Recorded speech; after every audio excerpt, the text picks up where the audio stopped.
Hello there, Sarah from 17 once again. This is my Hitman 2, Master Difficulty, Silent Assassin, Suit Only, Wire Only.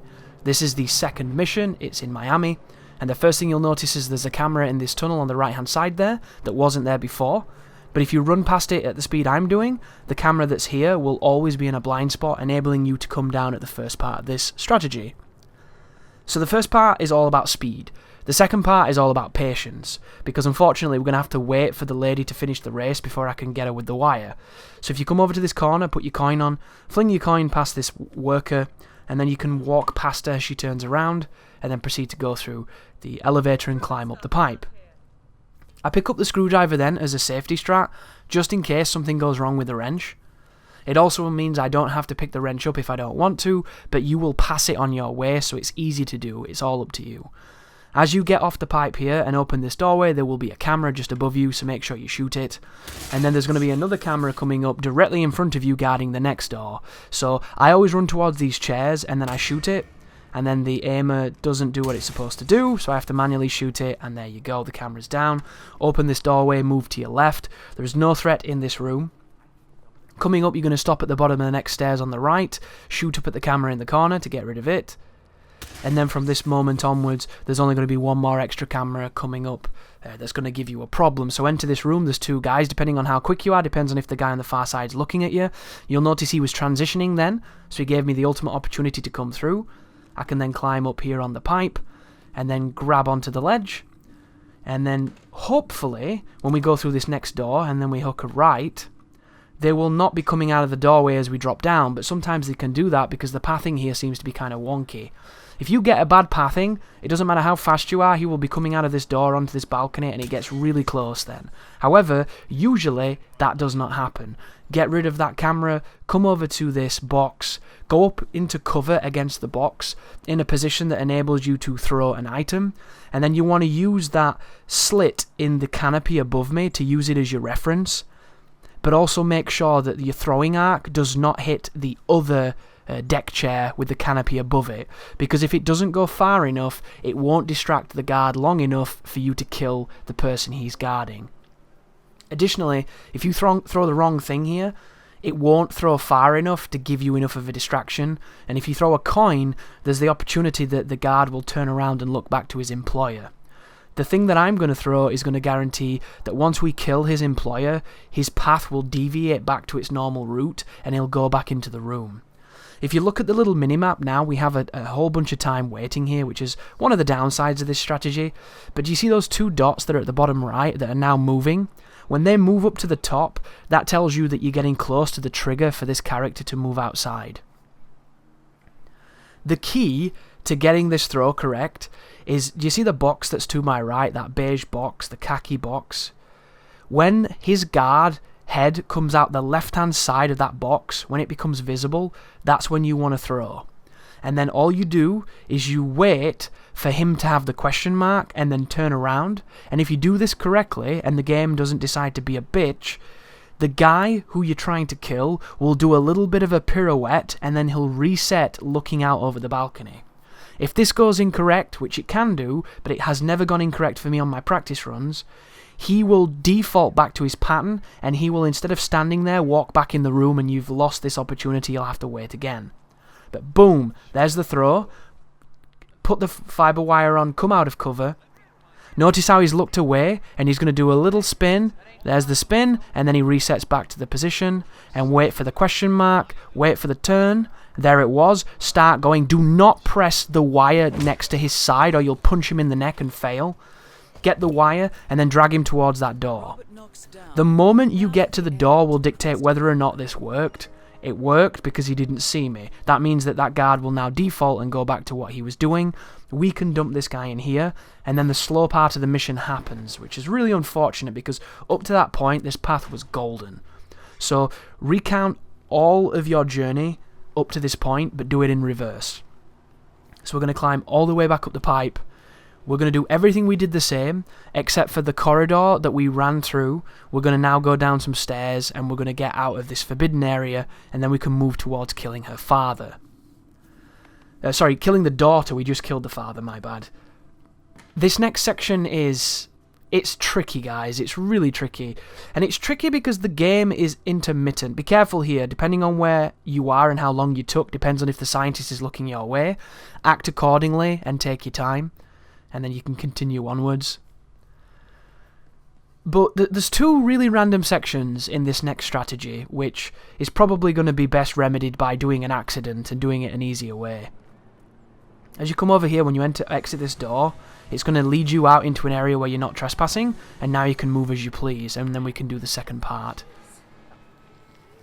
The problem is getting the assistant to stop and not enter the room is very luck-based, because sometimes you'll get a bad bounce off a coin, and it fucks you up. And if you have something else to throw, maybe that's a better idea. But there are so many variables happening here that it seems like the game sometimes just decides to be uncooperative. And then the second problem is, once you get the woman and you get her with the wire, be careful of the camera on the top right here, this is new as well. You then have to drag her into a room where at any moment 2 people can see you if you get unfortunate. And there's no real confirmed way to do it to guarantee safety. It's just sometimes you get spotted, sometimes you don't. I've done the same thing repeatedly and it's mixed results.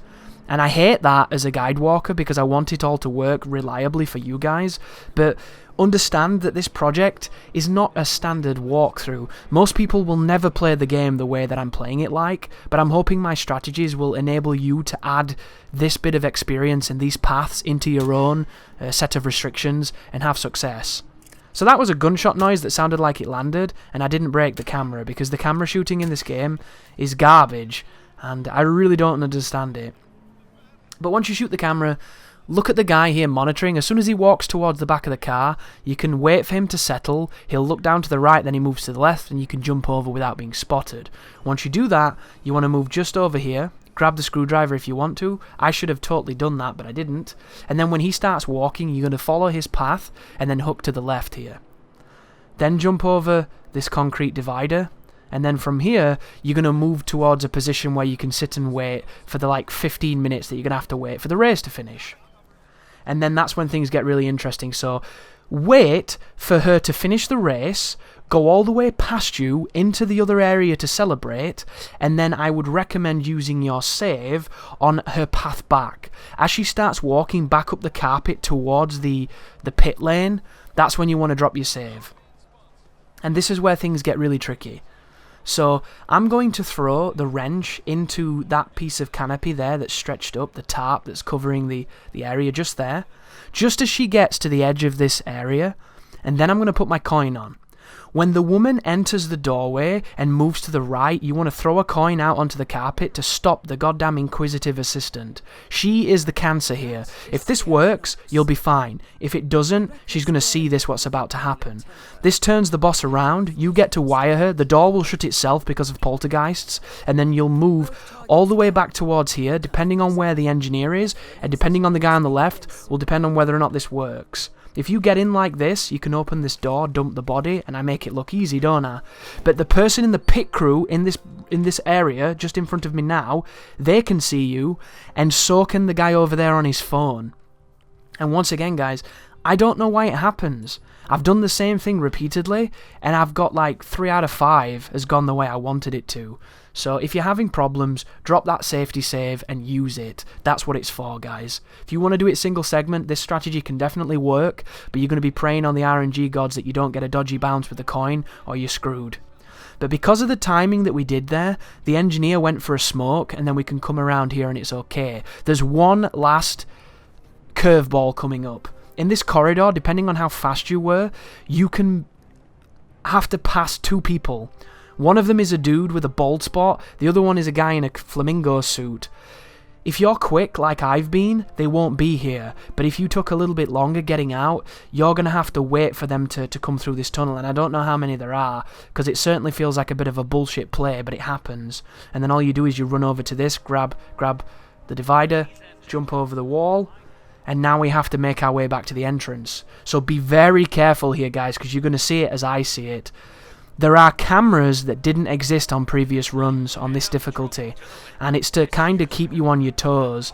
So as you move back across this open area with the gardens, just pay attention, because if you see something that looks like a camera, it probably is one. Like there's one coming up here. Do you see the camera just to my left, just there, behind the van? That's a camera on that door. Be very mindful of that. So I'm going to give it a big wide berth because I didn't want to make a mistake.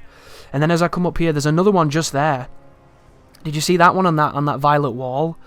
There's a bunch of really sneaky cameras just waiting to catch you out. But now I think there are no more. I think the only camera we now need to contend with is the first camera we contended with at the beginning of the video, which is in the tunnel. So make sure you hug the left wall next to the busker, who has the he has the Aboriginal pipe, doesn't he? I forget the name of it. Is it a didgeridoo? And then that's it done. And it looks easy. And this is only a 12-minute video, but the video took 20 minutes for waiting all those moments. And the only way I found to kill her while she's in the car is by shooting the car and setting up the pit crime, you know, where you loosen the tyre. I've not been able to figure out a way where I can kill her without her finishing the race, using my suit, no disguises, and just the wire. There might be a way of doing it that involves using fire extinguishers and coins and things, but I've not found it yet, so plenty more experimentation needed. But there you go, guys. That was the second mission, finishing line on Master difficulty. And all the other things that we achieved are just gravy for more experience. So there you go, Showrunner. Here are our accolades for our achievements. No evidence, Silent Assassin. All of that good stuff. 10,000 XP. Here's further confirmation, Silent Assassin. Silent takedowns, all that good fun stuff queuing up. And then I'm going to transition over to the page now, showing you the next one, hopefully. And there it is. Time bonus, non-target kill penalties 0, no recordings, no bodies found. Thank you so much for watching. I hope the video helps, even though you probably won't be doing what I'm doing in these videos, but you know what I mean. These paths can get you to places you might not have known about, and if I can make your days with Hitman 2 a little bit easier by showing you these masochistic routes, then hopefully I can save a lot of players some frustration. So thank you for watching, and you take care now.